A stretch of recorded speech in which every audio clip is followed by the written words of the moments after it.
How to transfer Starlink ownership.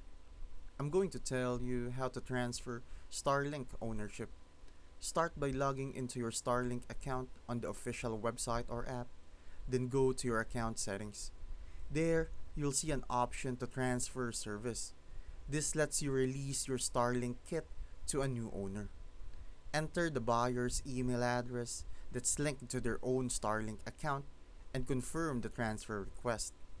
Once submitted, the buyer will get an email from Starlink to accept the transfer and set up billing under their name. Make sure your outstanding balance is cleared because Starlink won't allow the transfer if payments are overdue. After the buyer accepts and updates payment info, your service is fully released from your account, and they'll now be the official owner of the kit. That's all it takes to transfer Starlink ownership.